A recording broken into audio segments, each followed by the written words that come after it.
Hola mis hermanos, bendiciones, espero que se encuentren bien. Hoy voy a compartir el devocional con respecto a la pregunta que se hizo en el grupo del día de hoy. Yo le titulé ¿Por qué Dios a veces no demuestra a su iglesia los milagros?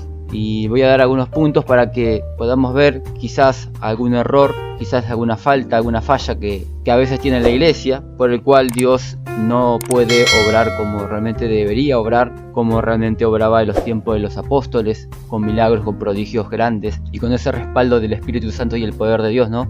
Que nosotros anhelamos hoy en día tenerlo también. Así que rápidamente voy a ir a los puntos que estuve anotando acá y voy a presentar el primer punto que yo le puse por título: falta de santidad del predicador. Hay veces que Dios no muestra su poder, no muestra sus milagros. Primeramente tenemos que entender que los milagros de Dios son milagros que están bien escondidos, que no se le da a cualquier persona. Realmente tienes que tener una vida de búsqueda con Dios, una vida de santidad e integridad para que Él te pueda dar el privilegio de experimentar su poder. Los milagros están como están los millones en el banco. Así como están los lingotes de oro en el banco, ahí en una puerta con gran seguridad, con códigos, con muchas diferentes cerraduras, con contraseñas digitales o con códigos con los ojos, que tú pones los ojos ahí y la puerta se te abre porque reconoce la identidad. Algo así están los milagros de Dios, bien ocultos, que solamente se le da el privilegio de ver esos milagros a la gente que en verdad se mete a aguas profundas. En un momento dice que un ángel habló a Ezequiel, le dijo: tírate al arroyo, a este río que él veía que salía del templo. Y dice que él se metió y las aguas le llegaban hasta los tobillos. El ángel le desafía, le dice: tienes un poco más de cuerda acá, si quieres meterte más, puedes ver más cosas. Se metió un poco más Ezequiel y dice la escritura que le llegaban hasta las rodillas, y así hasta los lomos, hasta la cintura, hasta que él no pudo ya más mantenerse en pie. En sí estaba flotando ya y las aguas le cubrían todo. Así es lo mismo con las cosas de Dios. Tú te metes más profundo cada vez más y vas a ver más maravillas. Si puedes mirar los libros de los Salmos, también puedes ver que el rey David contaba que los pescadores que se metían a lo profundo del mar, cuando volvían con grandes historias. Contaban ellos: vimos un pulpo gigante que solamente se encuentra en el medio del mar. Los que están en la orilla no ven nada, ven a lo sumo una mojarrita, pero los que se meten en lo profundo del mar ven grandes cosas, tormentas gigantes, olas gigantes, que solamente la experimentan aquellos que se meten profundo, a aguas profundas, que se meten en las cosas de Dios en serio, no jugando, no a la ligera, no buscando lo tibio, sino buscando lo ardiente, el fuego de Dios. Aquellos que buscan el color gris, aquellos que buscan la tibieza, aquellos que buscan ser light en las cosas de Dios, lamentablemente no van a poder ver nada de las cosas de Dios, no van a poder ver grandes cosas. Te tienes que meterte profundo para ver las grandes maravillas. Entonces es importante que el siervo, el cual está al frente de una tarea, tenga una vida de integridad, una vida de santidad, una vida correcta, lo más correcta posible. No puede tener pecados graves. Eso no le está permitido al siervo de Dios, al referente espiritual. Y si tiene ese pecado, se tendrá que bajar del servicio. Esto es por eso una de las trabas, el cual Dios nos muestra su milagro, su poder. Otro punto que yo he anotado acá es la falta de estudio de la palabra, la falta de oración. La santidad tiene que ir acompañada con estas cualidades, ¿no? Una persona que dice: yo soy santo, tengo una vida en santidad, más vale que sepas lo que dice la escritura, más vale que sepas de doctrina, más vale que tengas una vida de oración también, acompañado con oración de ayuno. Entonces, la segunda cualidad que yo puse acá, por el cual no se puede desatar el poder de Dios, es quizás falta de lectura de la Biblia. Mucha gente son ignorantes de las escrituras, conocen lo básico: Cristo los perdonó sus pecados, pero no le pidas más porque la verdad que no conocen. Tú le puedes poner frente una persona de una secta, testigo de Jehová, mormón, católico, y no sabe cómo defender su postura, no sabe cómo defender su fe. Muchos no conocen ni su fe. Dice: yo soy cristiano, evangélico pentecostal, y si le haces una pregunta: ¿qué significa esa definición que me nombraste recién? No saben cómo explicarla. Muchos no saben lo que significa esto, lo que significa aquello. No sabe lo que cree su denominación. ¿Cuál es la fe de tu denominación? ¿Cuál es la doctrina de tu denominación? ¿En qué creen? Y muchos no saben ni lo que ellos mismos creen. Están metidos en una organización que no saben lo que creen. Entonces es importante ser doctor de la palabra para que Dios te pueda dar el privilegio de mostrarte su poder. Porque conociendo las escrituras vas a conocer lo que Él quiere de vos. Si tú no conoces las escrituras, quizás estás cometiendo pecados por tu ignorancia. Pero si tú conoces la palabra y sabes lo que Él exige de vos, tú vas a tener una vida en obediencia a Él. ¿Qué tenemos para respaldar este punto? de las escrituras, porque lo que importa es esto, que haya fundamento bíblico. En 1 de Pedro, capítulo 1, verso 15 al 16 dice así: sino como aquel que os llamó es santo, sed también vosotros santos en toda vuestra manera de vivir, porque escrito está: sed santos porque yo soy santo. Entonces tenemos que ser santos en toda vuestra manera de vivir, hasta en lo que comemos, hermanos, hasta en lo que comemos, porque el cuerpo nuestro no es nuestro, es prestado por Dios. Entonces vos podés estar pecando quizá en lo que estás comiendo, podés estar pecando quizás en lo que estás pensando, en lo que estás hablando, en la forma de que te vestís, que quizás seducís a otro, en la forma que te vestís, haces tropezar a tu hermano. Entonces hay muchas cosas que tenés que examinar en tu vida, porque tenés que ser santo en toda la forma de vivir. Y muchos fallan en estos puntos, que muchos no le dan importancia al cuerpo y comen lo que quieren comer, después andan con enfermedades. Bueno, ese es el fundamento bíblico del primer punto.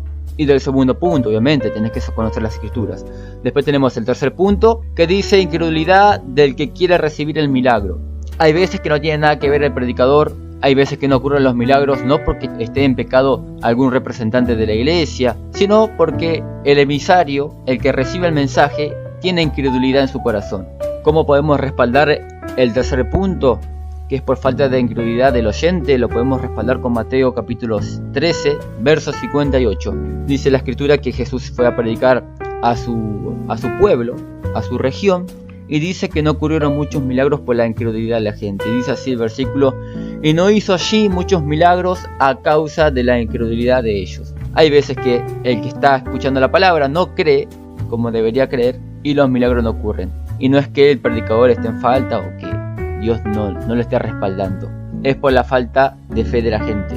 El cuarto punto es entender los propósitos de Dios. Hay veces de que no respalda con milagros automáticamente, porque espera de que el predicador o que la iglesia aprenda a vivir en fe, aprenda a ser paciente y aprenda a perseverar.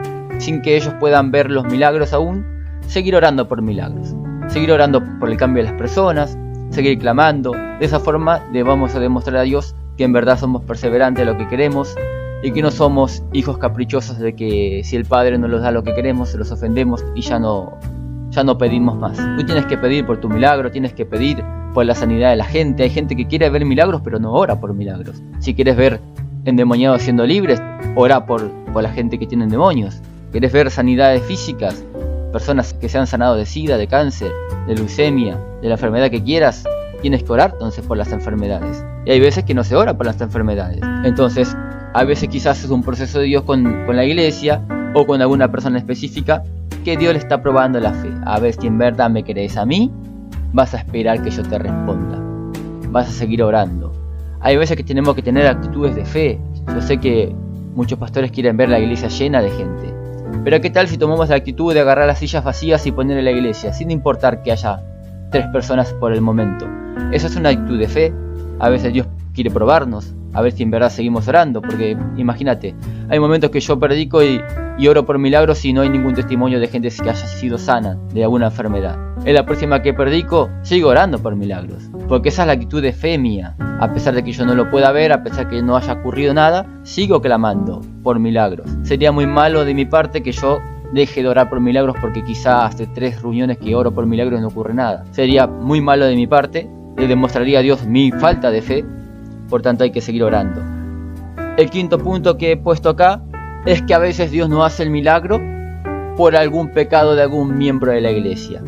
Quizás preguntas, ¿qué? ¿Por el pecado de uno la pagan todos los de la iglesia? Así es, tal cual como predicó mi esposa hace unos días atrás, que un varón llamado Acán había pecado al agarrar el botín del ejército de Jericó. Josué había dado una orden muy estricta que no se tenía que agarrar nada del botín de la batalla con Jericó. Este varón no le importó muy poco lo que Josué dijo, y él agarró un lingote de oro, agarró dinero, agarró unas túnicas de Babilonia y las escondió en su tienda. Dice que después Josué tuvo guerra con un pueblo muy pequeño que era pan comido, le habían ganado a Jericó, este era pan comido. Dice que fue a la guerra y perdió la batalla. Josué no entendía, así como vos no entendés a veces que orás y decís, ¿qué pasa?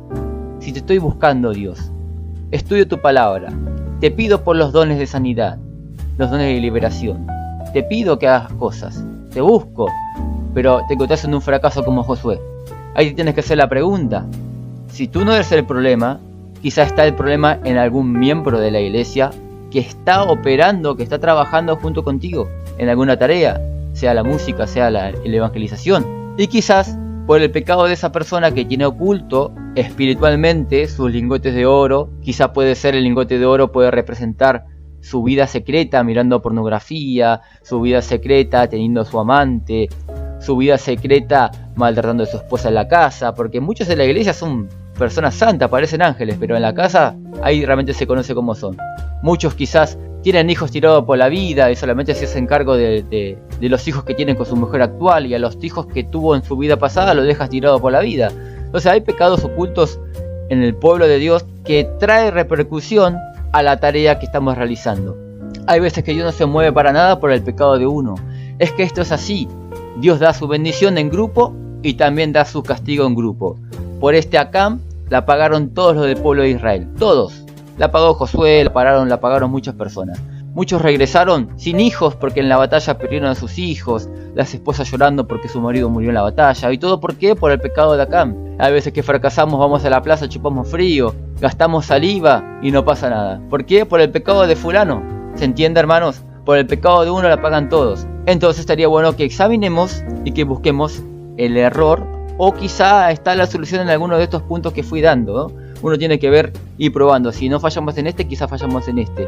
Y quizá alguno dice, no, estamos bien con el estudio de las escrituras. Entonces no creo que estemos fallando en esto. En la santidad, y no sé, hay que ver, oramos, sí, oramos. Entonces fíjese en qué estamos fallando.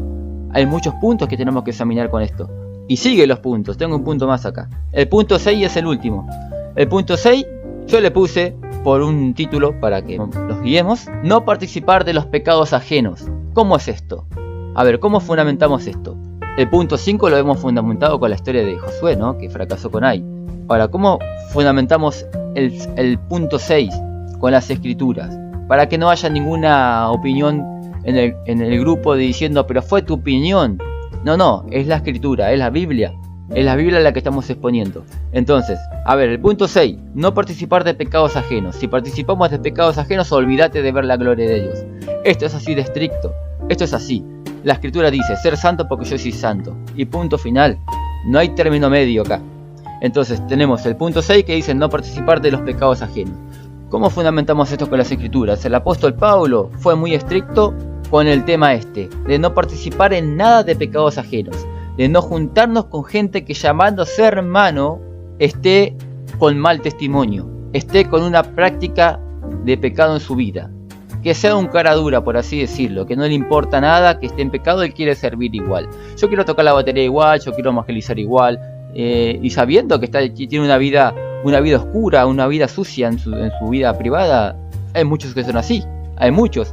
Entonces, ¿qué tal si uno dice, no importa tu vida mala, vamos a hacer una alianza, te necesito para que vayas a entregar un panfleto, te necesito para que estés en la batería, porque no hay músicos en la iglesia, y bueno, es lo que hay, ¿no? Este varón no tiene un buen testimonio, pero es lo que hay. Así el culto sale mucho mejor. Pero estamos cometiendo un gran error, estamos estancando el poder de Dios. Estamos diciendo a Dios, me importa muy poco la santidad, me importa muy poco respetarte a vos. A ver, ¿cómo fundamentamos con las escrituras? Tenemos en la Biblia en un momento que el apóstol Pablo le dice a la iglesia de Corintio, porque había una persona que estaba en fornicación públicamente en la iglesia. El apóstol Pablo se enoja mucho y juzga a este hombre y le dice a la iglesia que no se junten con ninguna persona que llamándose hermano sea borracho, sea estafador, le podríamos poner pecados nuevos que surgieron, sea manipulador, sea adúltero, sea blasfemo, sea mentiroso, sea engañador. Que no nos juntemos ni siquiera para comer, dice el apóstol Pablo. ¿Por qué? Porque eso es parte de los pecados de esa persona. Ahora te voy a citar otros versículos más. Pero tenemos ese versículo que el apóstol Pablo dice, no siquiera coman con esa gente. Quizás surge una pregunta diciendo, a ver, yo tengo mi hermano que es pastor y sí, él anda de adulterio y sigue predicando igual el cara dura. Resulta que tengo un cumpleaños, mi hermana, nuestra hermana cumple años y lo vamos a juntar todo en familia en la casa de ella. Y ahí vamos a comer el asado. Voy a comer con mi hermano que es pastor y que yo sé que la verdad que no tiene nada de pastor, pero sigue pastoreando. Y voy a comer con él. ¿Y acá cómo hago? El apóstol Pablo me dice que ni siquiera coma. ¿Cómo hago con esto? Lo que tú tienes que entender es que lo que dice Pablo, que ni siquiera comáis, es un término extremo para que tú te des cuenta la gravedad que este tema demanda. Esto es como cuando Jesús dijo, si el pecado está en tu ojo o en tu mano, cortátela. Sabemos que el pecado no está en el ojo ni en la mano, está en el corazón, de ahí salen los malos pensamientos, el adulterio, los homicidios, dice la Biblia. Pero Jesús pone un término muy extremo, como exagerando, diciendo, mirá, si el pecado estuviese en tu mano, córtatela. Así de grave es, no hay que jugar con el pecado. Y quizá alguno dice, ¿sabes dónde está el pecado para mí? En la computadora, porque miro pornografía. Ahí está mi pecado. Y mirá, Cristo dijo que si estuviese en tu mano te la tenés que cortar. ¿Cuánto más si está en la computadora? Quizá alguno dice, ¿sabes dónde está el pecado para mi vida? En la mala junta. Y bueno, cortá la mala junta. Es lo mismo lo que usa Pablo acá con el término ni siquiera comáis. El que el apóstol Pablo está explicando acá es que si él dice que no siquiera tenés que compartir una comida con esa persona, ¿cuánto más compartir algún evento? ¿O cuánto más hacer una alianza para que él te ayude a evangelizar o te ayude a ministrar en la iglesia en la alabanza? No tenés que ni siquiera hacer eso. Alguno puede decir, ¿y Pablo, y qué tal? ¿Puedo salir a evangelizar con él porque él me quiere ayudar? Te dije que ni siquiera comáis. ¿Qué parte no se entendió? Por hacer estas cosas, estas alianzas, el famoso comunismo, que se une en todas las religiones, católicos, mormones, testigos de Jehová, y dice, tenemos algo en común que es Cristo. Y bueno, no importa lo otro, no importa la doctrina que tengas vos, no importa que vos andés estafando a la gente con el evangelio de la prosperidad, no importa aquello, no importa lo otro, no importa que vos seas idólatra, adorá a la Virgen María, a Gochito Gil, a San Expedito, a quien quieras adorar, vamos a trabajar igual, vamos a hacer un evento, una gran campaña. Están haciendo alianza, la verdad que se van en contra de las escrituras, esta gente que hace eso. Hay muchos pastores que están en organizaciones pastorales que se sientan a la mesa planeando un evento evangelístico y todas las iglesias colaboran y ponen sus sillas y ponen los instrumentos y ponen dinero para hacer una gran campaña para Dios. ¿Y quiénes están ahí? Están pastores chantas, están pastores violadores, están pastores manipuladores, ahí está Hernán Acosta que es homosexual, ahí está Claudio Freyson que anda manipulando a la gente, ahí están tantos otros más, tantos falsos profetas que están ahí enseñando herejías. ¿Y qué hace el pastor que se cree que está en lo correcto? Trabajando con esa gente. Yo me pregunto, ¿qué haces trabajando con esa gente? Si el apóstol Pablo es estricto. Y te voy a poner más fundamento bíblico para que entiendas que quizás está el problema también ahí, por el cual no se mueve Dios, es que estamos haciendo alianzas, estamos trabajando con gente que la verdad no tiene testimonio. Pero se hacen llamar hermanos, no interesa. Te puedes llamar profeta, te puedes llamar pastor, maestro de la palabra, pero si los hechos no demuestran realmente lo que sos un mentiroso. Y el cristiano verdadero no tiene que trabajar con esta gente. A ver, ¿qué más dice la Biblia? Esto para que ustedes vean que por más que ustedes digan, pero yo trabajo pero no hago lo mismo, no interesa. Esto es igual al político que legaliza el aborto y después viene uno y le dice al político, sos un asesino. Y el político dice, ¿por qué? Si yo soy hombre, no quedo embarazado, yo no aborté a ningún niño. Eso es un chiste, hermanos. Todos sabemos que el político es igual de cómplice que las que abortan los hijos. ¿Qué me están cargando? Todos sabemos que aquel miembro que tapa el abuso de su pastor, de su apóstol, que tapa y lo defiende a pesar que hay pruebas que abusó a un niño. Hace poquito el apóstol de la secta Luz del Mundo lo metieron preso por abuso.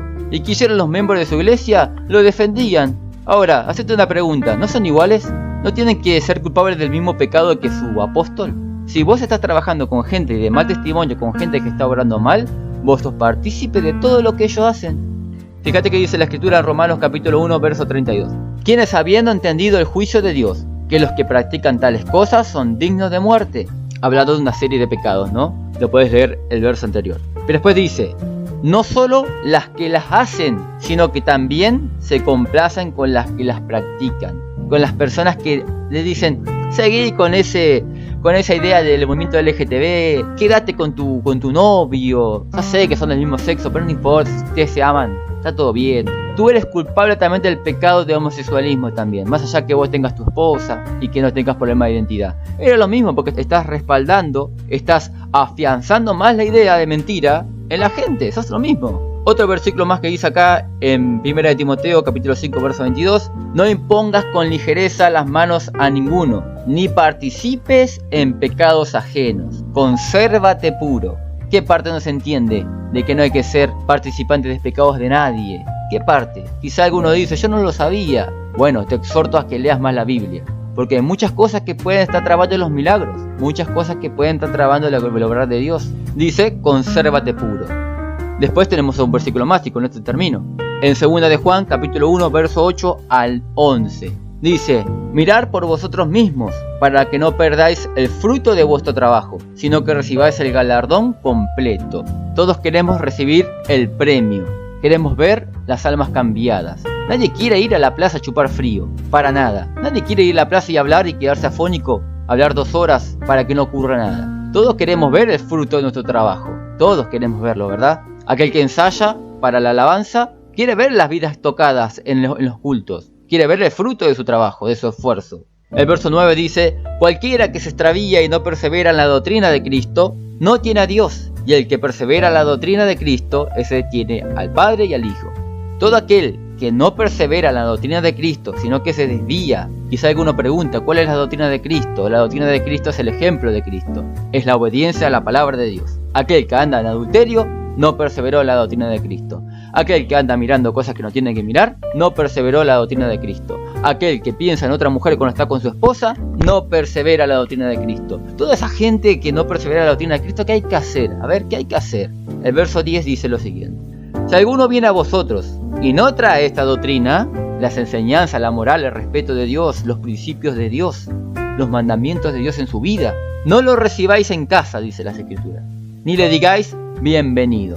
Entonces, ¿por qué le damos bienvenido? Le decimos bienvenido a los falsos profetas, como en Hernán Acosta. Ustedes no saben la cantidad de iglesias que le han abierto la puerta a ese homosexual, a ese chanta. Ustedes no se imaginan. Ese hombre chupa la plata de la gente como una aspiradora. Es una sanguijuela. Y la gente le abre las puertas de sus iglesias. Le dice, bienvenido profeta, te vamos a dar una ofrenda para que te vayas contento. Acá las Escrituras dice clarito, dice, no lo recibáis en casa ni le digáis bienvenido. El verso 11 es más fuerte, dice, porque el que dice bienvenido participa en sus malas obras. ¿Te das cuenta que ese argumento infantil de decir, sí, pero yo no hago lo mismo que hace él? Él vino a mi iglesia, pero yo no hago lo mismo que hace él. Se cae por su propio peso con las Escrituras. La Escritura te condena a vos por sus malas obras.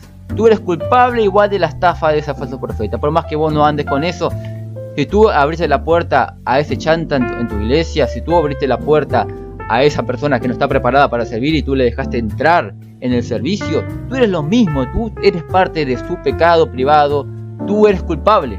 En el barrio me acuerdo cuando estábamos, en mi vida pasada, estábamos consumiendo marihuana en la esquina y caía el patrullero, por más que había uno que no estaba consumiendo nada, adentro del patrullero también. A la misma bolsa, ¿qué haces con ese? Pero yo no fumo, decía, adentro igual, ¿qué haces con él? Él es culpable igual. Es lo mismo con Dios. Si tú sabes el proceder de ese siervo y tú le das la bienvenida, estás siendo partícipe. Entonces, esos fueron los puntos que quería dar, hermanos. El punto 6, es muy probable de que se esté cometiendo en muchas iglesias, por el cual Dios no muestra sus milagros. Y bueno, y un punto más que podemos agregar acá, es que supongamos que está todo bien, que no hay ningún error, cosa que dudo, pero supongamos que está todo bien y que en ningún punto eso aplica en nuestra iglesia. Tenemos que entender que cuando leemos las Escrituras vemos que hay milagro en cada hoja hay milagros, y eso es porque el escritor solamente se encargó de poner las cosas importantes. No significa eso que no hubo tiempos de silencio o tiempos donde no había testimonios, donde no había milagros. El que escribe no te va a poner los tiempos de tranquilidad de la iglesia, los tiempos de tranquilidad de Jesús. No te va a poner cuando Jesús estaba durmiendo en la siesta. ¿En verdad crees que Jesús todo el día hacía milagros? ¿Que todo el tiempo predicaba? Había momentos de lluvia donde no salían a ningún lado seguramente. Había momentos que estaba cansado Cristo y dormía una siesta. Y no te va a narrar, Cristo durmió la siesta, se acostó a esta hora y se levantó a esta hora. Después se fue a comer con Pedro, estuvo riéndose un poco, estuvo jugando un poco con Pedro, fue con Juan. Y al otro día se levantó más temprano y fue a orar. Y después estuvo comiendo, ayudó a cocinar a su madre. Le ayudó a cocinar, a hacer la comida a su madre. ¿En verdad crees que no hubo estas cosas en la vida de Cristo? Obviamente que sí. Y hay veces que uno se deprime porque uno quiere ver todos los días los milagros. todos los días los milagros. Hay milagros que ocurren, sí, pero en los tiempos de los apóstoles y de Cristo no eran milagros todos los días. Había milagros cada tanto. Quizá pasaban 3 meses sin que haya un milagro. Quizá pasaban 5 meses sin que haya algún convertido. Y después aparecían el convertido, después aparecían los testimonios de vuelta. Pero de tanto en tanto, las escrituras solamente van a poner los momentos importantes. No va a poner los momentos, por así decirlo, aburridos, de ocio. No va a poner las escrituras eso. Así que hay muchos que se deprimen por eso, porque su iglesia no tiene quizás esos testimonios de todos los días, como él lo ve en las escrituras. En tu iglesia pasan testimonios cada tanto, estás en lo correcto, sigan así. Hay testimonios cada tanto, se entrega a Cristo cada tanto alguno. Seguí así, no significa que eres una iglesia con menos poder, tal cual pasaba en los tiempos de los apóstoles, en la vida de Cristo. Así que en el caso de que no aplique ninguno de los puntos anteriores, fíjate este punto, examinemos este punto, también es importante, que quizás estamos en lo correcto y Dios muestra sus milagros, porque sí, hay milagros de Dios. Siguen pasando los milagros, gente que fue sanada de cáncer, gente que consiguió trabajo, gente que se dejó las drogas, como en mi caso, se dejé las drogas. Para algunos quizás es poca cosa, pues para mí no. Y todo aquel que consume drogas sabe que la droga es un gigante que te aplasta la cabeza todos los días y que no es fácil dejarla. Otros las dejan con voluntad, puede haber alguno que la deja por voluntad, pero quizás desatado en otra área de su vida. Hay gente que le cuesta más otras cosas, menos otras cosas. En mi caso era la droga, en el caso quizás son los celos, las malas palabras. Hay gente que tiene horrores en dejar las malas palabras. En mi caso a mí no me cuesta nada, pero hay otras cosas que cuestan quizás. Entonces bueno, hasta acá quería darle el devoción al día de hoy. Examinemos este punto, le dejo una pregunta yo ahora. Fijémonos en qué estamos fallando de los puntos que di, y si alguno tiene un punto más puede colaborar también mandando su comentario. Así que hasta acá, hermanos, bendiciones y Dios les bendiga.